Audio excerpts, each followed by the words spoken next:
How are you guys doing? Today is Saturday, January 22nd, 2022. I'm James Sims, and for this episode of The Elite, I'm going to preview the divisional round for the 2022 playoffs, which are a continuation of the 2021 regular season, which is the first season in NFL history that went 18 weeks long and had each team play 17 games instead of 16.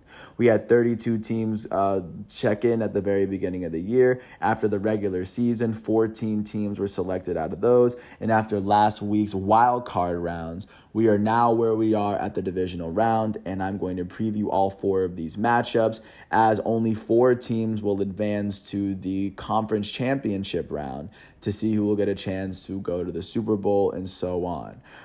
Taking a look at every single matchup, looking at how all these teams got here. Of course, congratulations to all the teams that got here. Starting with the very first game that's taking place today at 4:30 on CBS in Nissan Stadium. The Tennessee Titans, the first seed in the AFC and the winners of the AFC South, will enter this matchup as they face off against the fourth seed Cincinnati Bengals, who ended up winning the AFC North in order to get here. First, starting with the Tennessee Titans, because they did not play a game in the wild card. They, of course, would finish the season with a 12-5 record off of Ryan Tannehill's amazing season where he threw for 3,700 yards. Derrick Henry would finish with almost 1,000 yards as he would get seeded towards the middle of the season, and it's very possible that he can play today. And if he can play today, then Cincinnati most definitely has to prepare for that. And taking a look at how fourth seed Cincinnati made it to this matchup, the Cincinnati Bengals would make it into the playoffs after finishing with the best record in the AFC North with a 10-7 record. Taking a look at the last matchup they faced, it was the first matchup of the wild card round. They ended up beating the Las Vegas Raiders 26-19. Taking a look at how their scoring went, after the Raiders scored a field goal in the first quarter, Joe Burrow would throw a 7-yard touchdown to CJ Uzomah, and then a 31-yard field goal from Evan McPherson would end the first quarter, giving the Bengals a touchdown lead, going up 10-3. In the second quarter, Evan McPherson's 30-yard field goal made it a 3-point game to put them up by 10. After the Raiders kicked the field goal, Joe Burrow would throw a 10-yard touchdown pass to Tyler Boyd with less than 2 minutes left in the first half, making it 20-6. The Raiders ended the first half with a touchdown of their own from Derek Carr to Zay Jones, putting them down by a touchdown. Cincinnati would kick a field goal, putting them up by 10. And then in the fourth quarter, Las Vegas would kick a field goal, putting them down by a touchdown. And then Cincinnati would kick a field goal, making it 26-16 in their favor. And then the last score of the game would be a Raiders field goal, a 28-yarder from Daniel Carlson with 3.5 minutes, as the Bengals did what was needed to make it into this round. And of course, they still have a lot of momentum carrying off what they did. Not to mention that this was the first time since 1990 that the Cincinnati Bengals had won a playoff game. So, of course, this was a very big season for them and a very big win for them. And now they have the Tennessee Titans ahead of them on the road just a couple states south. Which is actually not a far trip for them, and I think it might be a very favorable matchup. If I had to guess who was going to win, I think that the Tennessee Titans would win this game if Derrick Henry's back. Even if he's not, I still think they win this game. Taking a look at the second game that's going to be taking place today, it'll be taking place at 8:15 on Fox. The Green Bay Packers, the NFC regular season champs, are going to host the San Francisco 49ers, who come in here as the 6th seed. They were the only road team who won their wild card game as they beat the Dallas Cowboys in their matchup. But first, looking at how the Green Bay Packers got here, the Packers would make it here after the Packers finished their season with a 13-4 record. Last year's MVP, Aaron Rodgers, would have yet another virtuoso season, throwing for over 4,000 yards. Devontae Adams would finish with over 1,500 receiving yards as a wide receiver. Not to mention that their defensive side has clearly shown that they are a very capable and Super Bowl ready defense. But of course, they have to make it there in the first place. But coming into this matchup, they did not play a wild card game. Of course, that's how the first bye works. Looking at how the 49ers got here, they won their wild card matchup against the Dallas Cowboys on Sunday. Looking at how the scoring went in this particular matchup, the Niners started the scoring with a 4-yard touchdown run from Elijah Mitchell, and then a Robbie Gould 53-yard field goal put them up 10-0 in the first quarter. Robbie Gould kicked another field goal in the second quarter to make it 13-0, and after Amari Cooper's 20-yard touchdown pass, Robbie Gould kicked another field goal to make it 16-7 going into the half. The Niners' last score of the game would be a 26-yard touchdown run from Deebo Samuel to make it 23-7. The Cowboys would score 10 points in the fourth quarter, and it simply would not be enough as the Niners' defense held that potent Cowboys offense to only 17 points all game. And the Cowboys were the only team in the wild card round to lose at home, as of course that's what happens when the Niners are the only team to win on the road. But now the Niners, as the lowest seed out of the NFC coming into this round, they will face off against the Green Bay Packers in Lambeau. And considering the conditions in Lambeau, I wouldn't put it past the 49ers to win this game, but I think that the Green Bay Packers are going to be the team to advance. And then taking a look at what's going on in Sunday's matchups in starting off at 3 o'clock with the defending champs, the Tampa Bay Buccaneers, who come into this matchup as the NFC South champs and the defending Super Bowl champs from last year.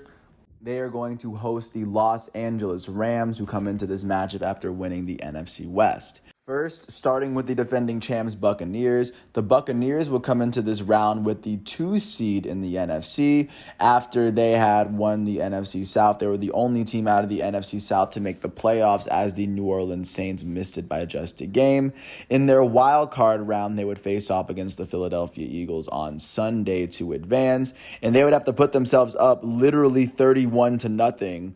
But the Eagles could not put up a single score while the Buccaneers were putting up their scoring, and the Buccaneers proved that they were in another league than the Eagles to advance to this round. Looking at the scoring that ensued, they would start with a 2-yard touchdown run from Giovanni Bernard and then a 1-yard touchdown run from Keyshawn Vaughn to finish the first quarter at 14-0.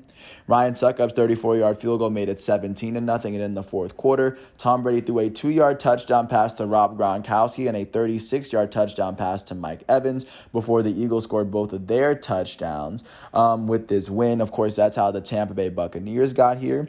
Looking at how the Los Angeles Rams got here, the Rams would finish with the 4th seed in the NFC after they won the NFC West. They were one of 3 teams from their division to make it, as the Cardinals and the San Francisco 49ers finished with the top 2 wildcard seeds, and the 49ers even advanced to this round.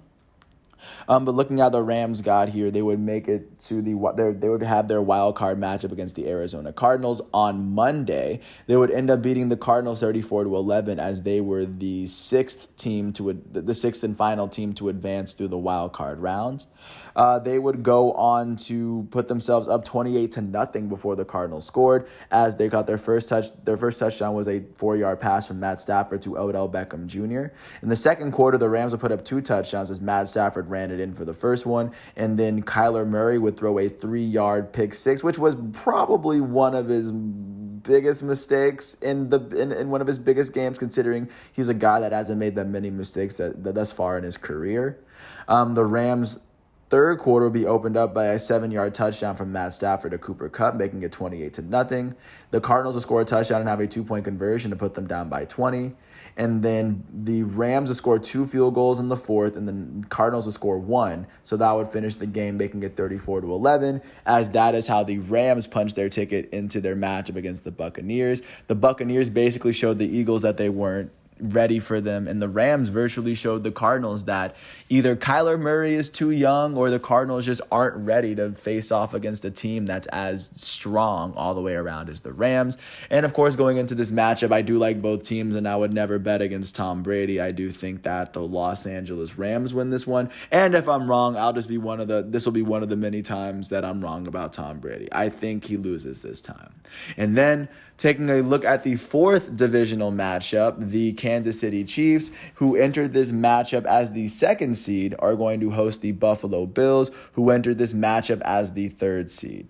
Looking at the Kansas City Chiefs, who are the hosts, they enter this matchup with they entered the playoffs with a 12-5 record after winning the AFC East. They were one of AFC West. They were one of 2 teams from the AFC West that made it, as the Vegas Raiders made the playoffs as well, as they were eliminated by the Cincinnati Bengals. But taking a look at how the Kansas City Chiefs would make it into this round, they would end up facing off against the Pittsburgh Steelers on Sunday night. They beat the Steelers 42-21 incredibly convincingly to show that they were one of the 8 teams that definitely belonged in this playoff picture. After TJ Watt would pick up a fumble recovery return, which was not the Chiefs' defense's fault.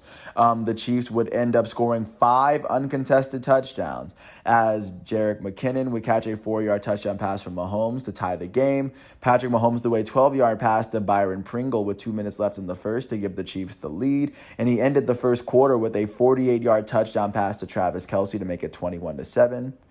Or that's how he finished the first half, as there was no scoring in the first quarter at all. In the third quarter, the Chiefs opened it up with a 1-yard touchdown pass from Pat Mahomes to Nick Allegretti, and then a 31-yard touchdown pass to Tyreek Hill to shift the game from a 7-0 game in favor of the Steelers to a 35-7 game in favor of the Chiefs. The Steelers scored their second touchdown off of a 13-yard touchdown pass to Deontay Johnson. The Chiefs scored their last touchdown on a 2-yard touchdown pass from Travis Kelce to Byron Pringle to put them up by 4 touchdowns, and then James Washington's touchdown would make it a 3-touchdown deficit where the Chiefs would end it right there. So, of course, the Chiefs would punch their ticket into this matchup, and their opponent, the Buffalo Bills, are just as worthy to be here, as the Buffalo Bills would make it in here after finishing their 2021 season with an 11-6 record. They finished with the best record in the AFC East, as they were one of 2 teams to make the playoffs. The Patriots would make it, and then they would end up losing in the playoffs to the Bills in the very first round. The Patriots lost this matchup 47-17 in Buffalo. Looking at how Buffalo scored this matchup, they would score their first 2 touchdowns in the first quarter. Josh Allen threw a touchdown to Dawson Knox. He threw 2 of them to put them up 14-0. They would score a 3-yard touchdown run from Devin Singletary to make it 20-0. And then another touchdown from Devin Singletary made it 27-0 before the Patriots field goal made it 27-3 going into halftime. The Bills opened the third quarter with a 34-yard touchdown pass from Josh Allen to Emmanuel Sanders, followed by a 3-yard touchdown pass for the Patriots to put them down by 23. The Bills increased their lead once again as Josh Allen threw a 19-yard touchdown to Gabriel Davis. And then the lead hit its peak in 37 after he threw a 1-yard touchdown pass to Tommy Doyle. And then the Patriots would score their last touchdown, ending the deficit or making the final deficit 30, as the Bills would show that they were too good for the Patriots in this matchup, as they are a team that advanced here as well. And we can see that these are all 8 teams that have clearly shown that they are worthy. And looking at that game tomorrow night at 6:30 on CBS, I believe that the Chiefs are still stronger than the Bills at most positions. So I think that the Chiefs are going to be the one that advances here, and I think the Rams are going to be the team that advances past the Buccaneers. With that said, I want to thank the ESPN and NFL websites for giving me all the stats and figures I needed for this episode. I want to thank everyone for listening. I do hope all is well. And with that said, once again, today is Saturday, January 22nd, 2022, out here in this world of sports. This is The Elite. I'm James Sims. Thanks for listening to my piece. I hope all is well, and peace out. I'll catch you with more tomorrow.